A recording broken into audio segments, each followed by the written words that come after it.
How do we recognize when God is calling us? Well, one thing we need to recognize is that even though Moses saw the burning bush, he didn't know that God was speaking to him at that point.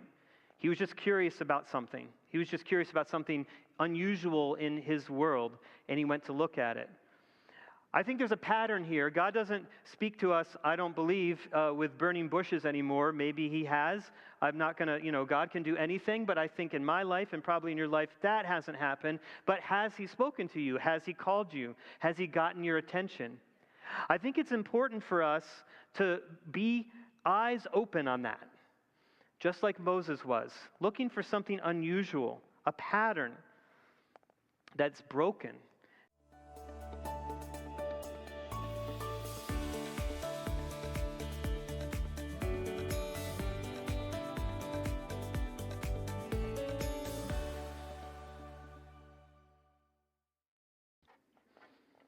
Are we there yet? You ever heard that one? I've heard it a few times myself. Well, welcome to Shepherd's Gate. So glad you're here, whether you're in person, watching online, or later on demand. Hope you had a great 4th of July weekend. Maybe it's still ongoing for you. That's wonderful. We had some family over and some friends over on the 4th. It was a lot of fun. I am a little confused, though, because last week we celebrated Vicar Ben, our pastor in training, becoming Associate Pastor Ben. And there he is right there. You can give him a hand. So, yeah, but he's here today, but I'm speaking. So what happened? I feel like I got I'm now relegated to the holiday weekends or something like that. Might have to have a staff meeting about that next week or something. Yeah, no, I'm just kidding. I'm glad to be here, glad to be with you today. And I'm sure Ben is glad for the break, but he is going to lead us through the communion time later, which is really exciting. So we're going to get to that in just a minute. We're in this series, Are We There Yet? This is the first week, and we're just going to talk about life's direction, life's purpose. We're going to look at 3 different Bible characters, about how God helped them with their life purpose and direction. Today we're going to talk about Moses. And when you think about direction, the first thing that came to my mind was that I can't really get anywhere anymore without Google Maps. I don't know, is anyone with me on that? Or maybe Waze? Do you like Waze or Apple Maps or some other app that keeps you? But let's roll this back a bit and see if we can remember. So does anyone remember MapQuest? When you could get it on your home computer and then you had to print out the map and then you had to go, or let's roll it back a little bit more. Does anyone ever remember using an actual map? There we go. Some of you are still doing it. Yeah, you're the troopers. Here, we're just going to roll it back one more. Anyone ever use one of these? I asked our worship team, some of our younger members of our worship team this morning, if they had used it. No, they have not. But they knew what it was. What is this? A compass. It points north, and so you can get your direction from it. And just to see where we are today, where is north right now? Point to north, if you know where it is. Yeah, that's that way. That's right. Here around Detroit, it's easy because our roads go east-west and north-south. We're in a little bit of a grid. I've heard that men have a different sense of direction than women. I'm not going to comment more on that. Just putting it out there. I don't know. So maybe you're in church today or you're watching online or something and you're like, well, part of what I go to church for is to get direction, not the compass directions, of course, but direction in life. What is my purpose? What am I here for? And, we ask questions about that. And maybe you're asking questions like, I'm not sure about my purpose, or I thought I knew, but things have changed, or why does God seem silent about the direction of my life? How come I don't feel like he's talking to me more about that? And you know what? Those are good questions. And Moses had those questions too. We're going to look at his story, a part of his story, and see the lessons that we can learn about direction in life. So you ready? Here we go. This is from Exodus. Now Moses was tending the flock of Jethro, his father-in-law, the priest of Midian. And he led the flock to the far side of the wilderness and came to Horeb, the mountain of God. There the angel of the Lord appeared to him in flames of fire from within a bush. Moses saw that though the bush was on fire, it did not burn up. So Moses thought, I'll go over and see this strange sight, why the bush does not burn up. There's a lot about Moses in the Bible. We can't cover his whole story. There's a lot there. But just the highlights to understand this moment right here. Moses grew up an Israelite in Egypt. He grew up, though, in Pharaoh's palace. He was kind of a prince. The rest of the Israelites were slaves. When he became an adult, he kind of saw this disparity, and he saw an Egyptian mistreating a Hebrew slave, and he killed the Egyptian. He murdered him. And fearing the reprisals of the Egyptians, he fled Egypt into the desert, where he met a man named Jethro, became a shepherd. All of that was 40 years ago. And here he is today. You got to look carefully at this. Moses was tending the flock of Jethro's father-in-law. It's not even his flock. 40 years and he doesn't even have his own sheep. It's a rental. And, notice he's going to the far side of the wilderness. So it's not just good enough to spend 40 years in the desert. He's going all the way to the other side. Not just away from Egypt, away from everything, away from his family. Classic signs of depression. Moses is in a bad spot. I think this is the first thing that we can kind of learn from Moses' story. Most of us don't serve God well in the present because we're living in the past or we're worried about our future. Does that resonate with you at all?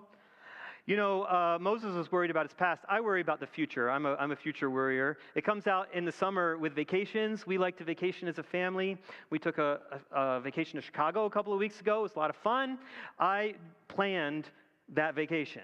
I knew where we were driving. I knew where we were staying. I did all the museum reservations and ticket reservations in advance. I even looked at the map and saw which direction the Uber might go as we went from one place to the next. I'm just a planner, because if I don't do that, then in the moment, I don't enjoy the vacation. I'm just worried about the next thing. Anyone with me on that? Fellow planners in the room? Yeah, a few. Okay. The rest of you are just enjoying it. Stick with that. It's better. Yeah, so I'm worried about the future. I just actually a couple of weeks ago, my daughter's car took a turn for the worse. The engine imploded and it was done suddenly. And I got into that worry mode then too. I'm like, uh-oh, we don't have a car. How are we going to deal with this? Can I get a better car this time? How are we going to do the logistics of having 4 people in my home that are all working this summer and we only have 2 cars left? How's that going to happen? I don't know. I'm just a planner, so I worry about the future. Moses is stuck in the past. It's been 40 years. Now, granted, he made a big mistake. Murder. That's big. A big mistake. But he's stuck. He's letting his past circumvent and sideline his present and his future. But there's one thing that Moses has going for him.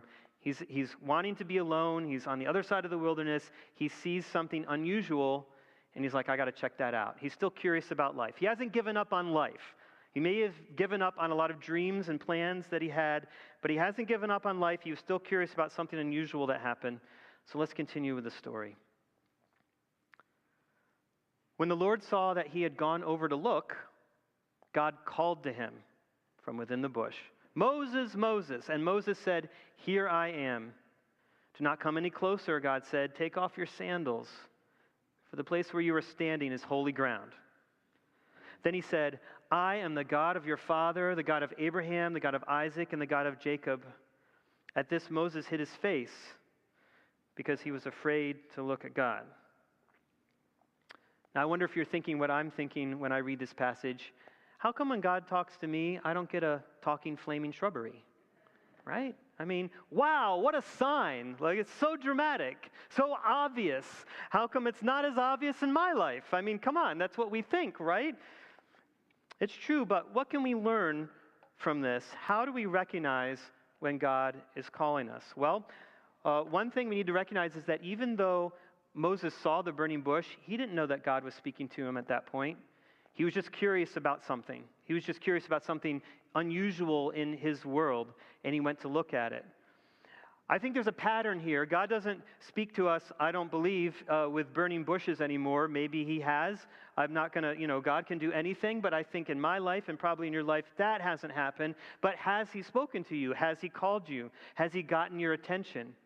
I think it's important for us to be eyes open on that, just like Moses was, looking for something unusual, a pattern that's broken.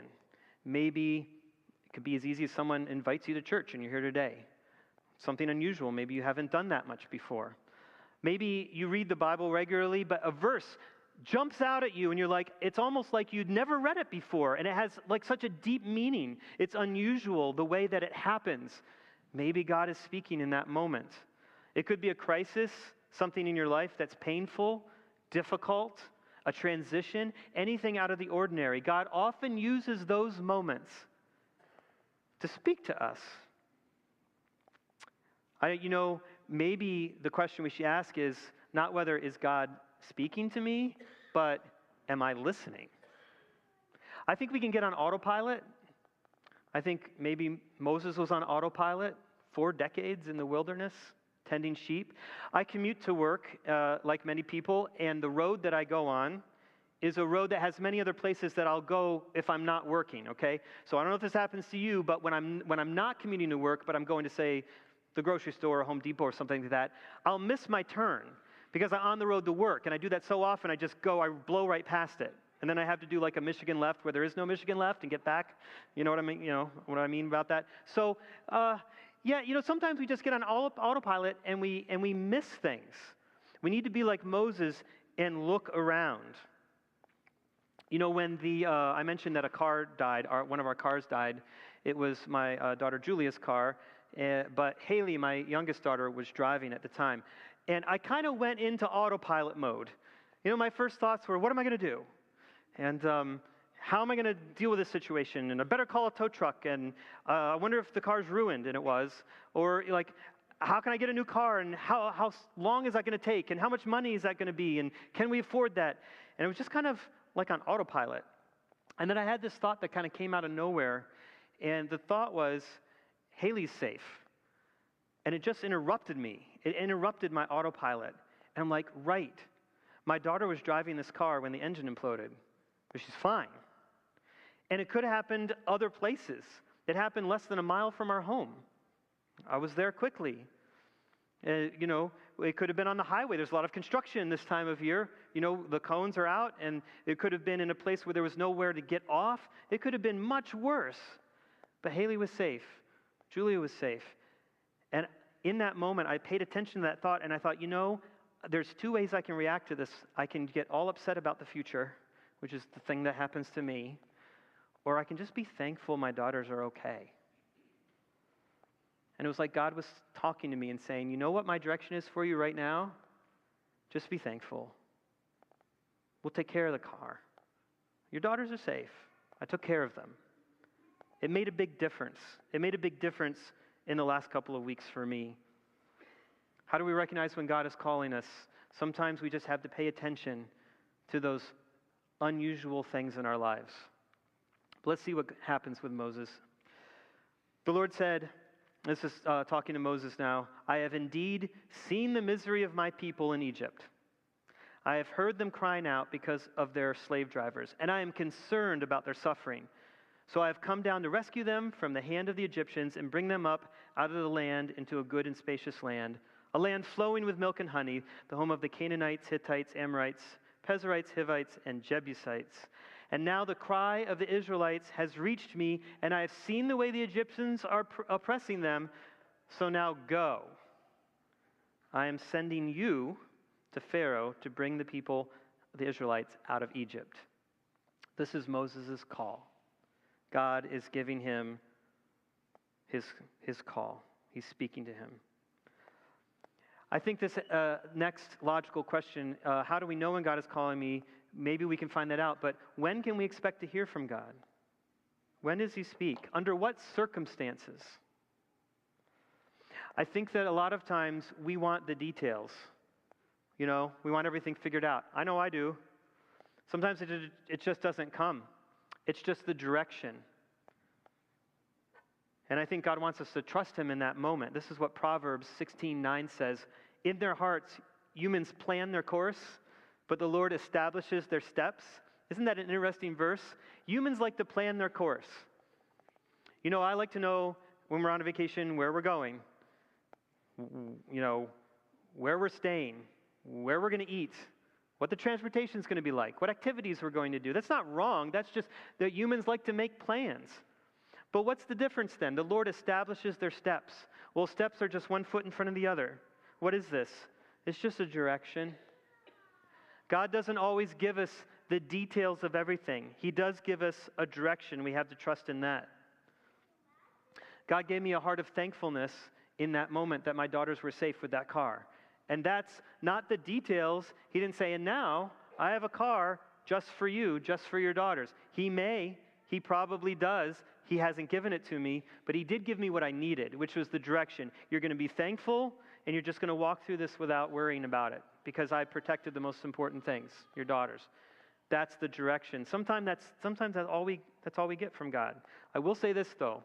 Have you ever looked back at a situation where the details were unclear, but you clearly saw, looking behind it, after it, God working? Yeah, that has happened. We don't want to discount the fact that even if God doesn't give us all the details, he is still in the details. He's working out. Don't forget to look back. Look back at your life and thank God for the details, for the way he's worked everything together for our good. You know, it reminds me of my career choice. A lot of us, when we think of direction, we think of our life choice of career, because as Americans, we're tied up in that identity of what we do. And I felt the call to ministry in the church, and that's what I've been doing, full-time ministry for over 25 years. When I first started it, though, I did feel God confirming that I was called to ministry. It was first, my mom said, I think you're going to be in ministry someday. And I was like, forget about it, that's not going to happen. But it did. It totally did. She was right. The other people also confirmed that. And I was given opportunities to minister, even though I wasn't in full-time ministry at the time, but I was feeling pulled to that. And so I did feel called, but I didn't have the details. I didn't know exactly which church. I didn't know how long I'd be at any particular church. I didn't know what state or region that I would live in. I didn't get those details. God didn't give them to me. Sometimes we just have to trust him with those. Looking back, I can see it. I can see that God was directing my steps, even to this church and the role that I have here at Shepherd's Gate. But we don't always get that. We have to walk in the direction that God is sending us, even if we don't have the details. When does God speak to us? I also think he speaks to us when we see an alignment with what he has already given us. Think about Moses for a moment. He did make a mistake, but he had a passion. What was his passion for? His passion was for his people. His people were in slavery. He wanted to release them from that slavery. That was what motivated him. He made a mistake, and he was sidelined for that for 40 years. But that was his passion. Where did he get that passion? God gave him that. God was working in his life even then.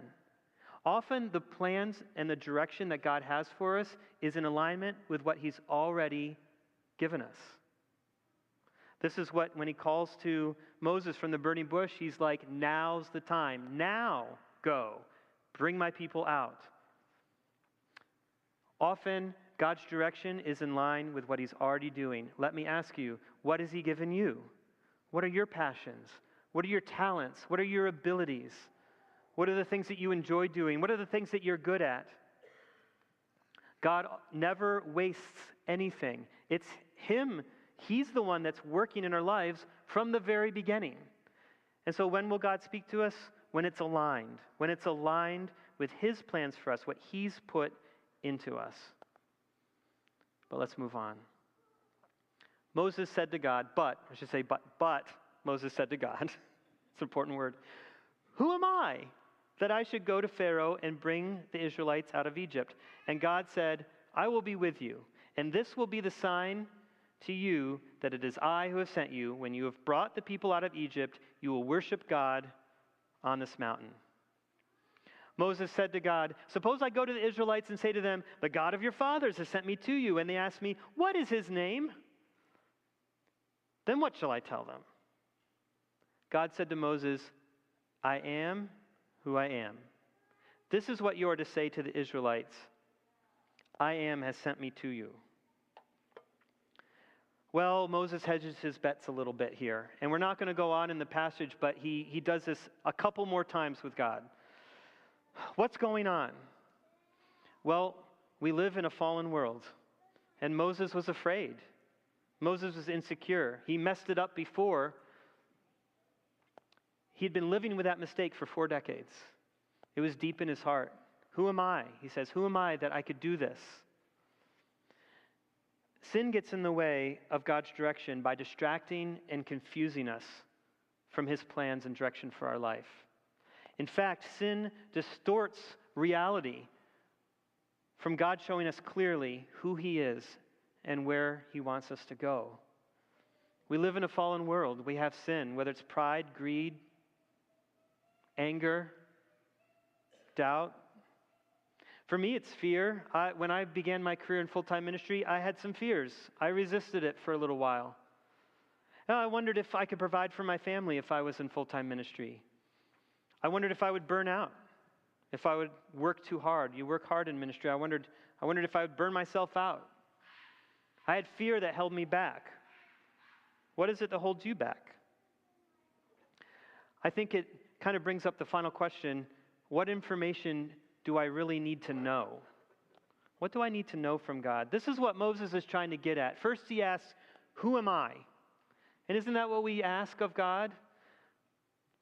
We may hear from God, we may see this direction, but we say, look, really, how can I be the one to do this? How can I be used of God? I mean, I'm just a normal person. I'm just living a normal life.